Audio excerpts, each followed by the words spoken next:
Chapter 15. Early in the morning the chief priests met hurriedly with the elders, the teachers of the law, and the whole council, and made their plans. They put Jesus in chains, led him away, and handed him over to Pilate. Pilate questioned him, "Are you the king of the Jews?" Jesus answered, "So you say." The chief priests were accusing Jesus of many things, so Pilate questioned him again. "Aren't you going to answer? Listen to all their accusations."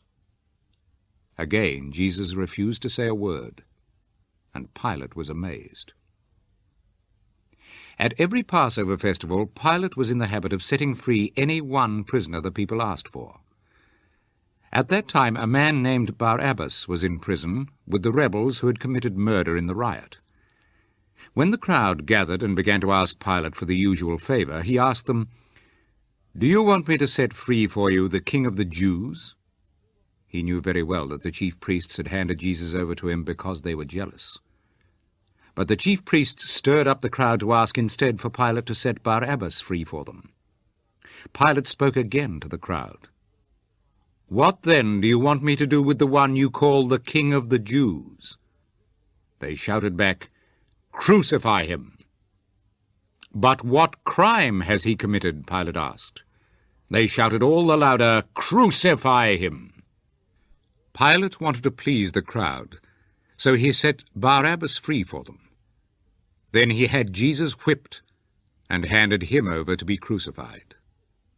The soldiers took Jesus inside to the courtyard of the governor's palace and called together the rest of the company.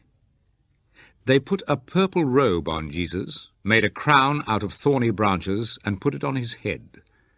Then they began to salute him. "Long live the King of the Jews!"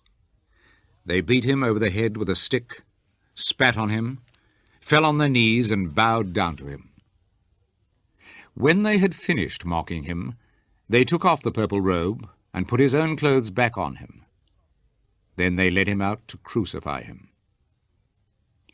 On the way they met a man named Simon, who was coming into the city from the country, and the soldiers forced him to carry Jesus' cross. Simon was from Cyrene, and was the father of Alexander and Rufus. They took Jesus to a place called Golgotha, which means the place of the skull. There they tried to give him wine mixed with a drug called myrrh, but Jesus would not drink it. Then they crucified him, and divided his clothes among themselves, throwing dice to see who would get which piece of clothing. It was 9 o'clock in the morning when they crucified him. The notice of the accusation against him said, "The King of the Jews." They also crucified 2 bandits with Jesus, one on his right and the other on his left. People passing by shook their heads and hurled insults at Jesus. "Aha, you were going to tear down the temple and build it up again in 3 days.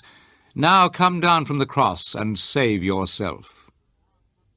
In the same way the chief priests and the teachers of the law jeered at Jesus, saying to each other, "He saved others, but he cannot save himself. Let us see the Messiah, the King of Israel, come down from the cross now, and we will believe in him." And the 2 who were crucified with Jesus insulted him also. At noon, the whole country was covered with darkness, which lasted for 3 hours. At 3 o'clock, Jesus cried out with a loud shout, my God, why did you abandon me?" Some of the people there heard him and said, "Listen, he is calling for Elijah." One of them ran up with a sponge, soaked it in a cheap wine, and put it on the end of a stick. Then he held it up to Jesus' lips and said, "Wait, let us see if Elijah is coming to bring him down from the cross."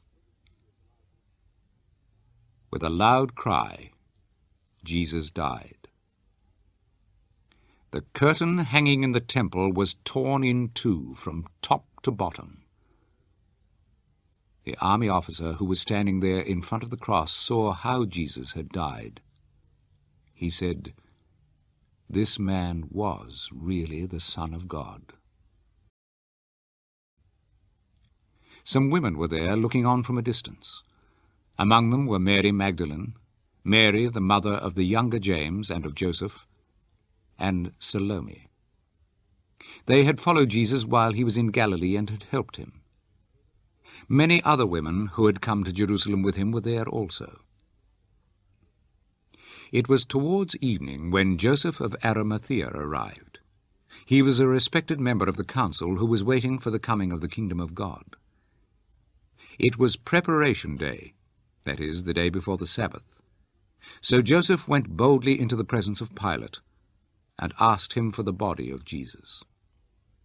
Pilate was surprised to hear that Jesus was already dead. He called the army officer and asked him if Jesus had been dead a long time. After hearing the officer's report, Pilate told Joseph he could have the body. Joseph bought a linen sheet, took the body down, wrapped it in the sheet, and placed it in a tomb which had been dug out of solid rock.